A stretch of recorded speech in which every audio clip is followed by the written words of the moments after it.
ঘরে বউ থাকতে যদি বাইরে ফুসফুসটি করো তার যে ফল কি মারাত্মক হতে পারে সেটা এই সালি মোহব্বত সিনেমাটা দেখলেই বোঝা যাবে। এই সিনেমাটি জি5 রিলিজ করেছে, উদিত চরিত্র প্লে করেছে রাধিকা আপ্তে এবং দিব্যেন্দু, এছাড়াও সৌরাশানী মিত্রটা আমাদের আছে। তো এই সিনেমাটা অ্যাকচুয়ালি একটি অবৈধ প্রেমের গল্প এবং সে কিভাবে বউ কিভাবে রিভেঞ্জ নিয়েছে সেইটি মূলত গল্প। তো তার স্বামী অন্য লোকের সঙ্গে বা অন্য মহিলার সঙ্গে, সে তার বোন হোক বা অন্য ক্ষেত্রে তাদের সঙ্গে প্রেম করেছে এবং তার সঙ্গে কিভাবে সে টাইট দিচ্ছে সেটি এর গল্প। তো এইখানে এর মধ্যে গাছের প্রেম হ্যান ত্যান অনেক কিছু ঢোকানো হয়েছে, কিন্তু বেসিক্যালি এইটি হচ্ছে গল্প। তো এইরকম একজন মহিলা যে এর আগেও একবার স্বামীকে শিক্ষা দিয়েছে এবং তার বর্তমান স্বামীকেও সেই গল্পটা সে কিন্তু শুনিয়ে যাচ্ছে, মানে বন্ধুদের মধ্যে, যেন সে এই ভুলটা না করে। তো এইরকম একটা ব্যাপার পুরো এই সিনেমাটার মধ্যে আছে।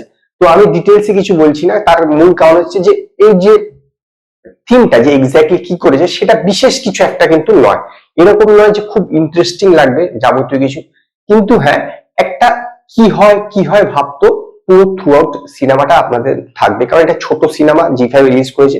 এই জিনিসটা ডাইরেক্টর বজায় রাখতে পেরেছে যে সবসময় আপনার মধ্যে একটা উৎকণ্ঠা থাকবে কি হবে, কিন্তু খুব টেন্স ফিল করবেন বা বুঝতে পারবেন না বাবা এরকম হয়ে গেল, এইরকম কিন্তু ব্যাপার স্যাপার এর মধ্যে নেই। একটা ছোটখাটো ব্যাপারের মধ্যে পুরো এই বিষয়টা ঘটানোটা এটা খুবই সাধারণ স্বাভাবিক মনে হয়েছে। অ্যাক্টিং এর কথা বলে রাধিকা আপ্তে তো দুর্দান্ত, দিব্যেন্দুও ভালো, সৌরাশানী মিত্রকে আমি এখানে দেখে একটু চমকে গেলাম। এরকম নয় যে তার অভিনয় দেখে, বরং তার যেরকম দৃশ্যে সে অভিনয় করে সেইটা দেখে তিনি চমকে গেলাম। তো ওভারঅল এটি একটি দেখবার মতন বলা যেতে পারে, বা বেশিক্ষণ সময় তো না, 1 ঘন্টা 49 মিনিট সামথিং। তো এটি আপনি ওটিতে গিয়ে দেখে নিতে পারেন, ওয়ান টাইম ওয়াচেবল, এর অতিরিক্ত কিছু নেই। এটা একটা রিভেঞ্জ ড্রামা। স্বাভাবিকভাবে স্বামীর সঙ্গে কেউ যদি হোস্টি নষ্টি করে থাকে তো তাদেরকে কিভাবে শিক্ষা দিচ্ছে, ইভেন স্বামীকেও কিভাবে শিক্ষা দিচ্ছে সেটি এর গল্প, এবং সেই চরিত্রটি প্লে করেছে রাধিকা আপ্তে। তবে হ্যাঁ, এখানে একটি গাছকে জড়ানো হয়েছে, কারণ সেইটি একটি উপাদান বলা যেতে পারে যে এই প্রতিশোধটা নেওয়ার, সেই উপাদানটা কি সেটা সিনেমাটা দেখলে আপনারা জানতে পারেন। ঠিক আছে, মোটামুটি আমি বলবো এই কারণে আমি সালি এ মোহব্বত এই মুভিটাকে 5-এর মধ্যে 2.5 স্টার দেবো।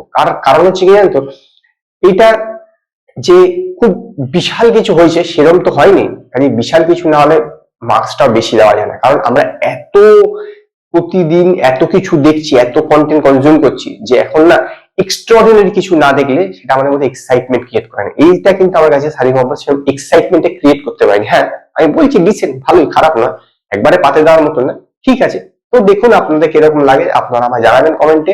যদি আপনাদের এই ভিডিওটি পছন্দ হয় ভিডিওটিকে লাইক করবেন, কমেন্ট করবেন, শেয়ার করবেন, আর নতুন আপডেটের জন্য আমার চ্যানেলকে সাবস্ক্রাইব করুন।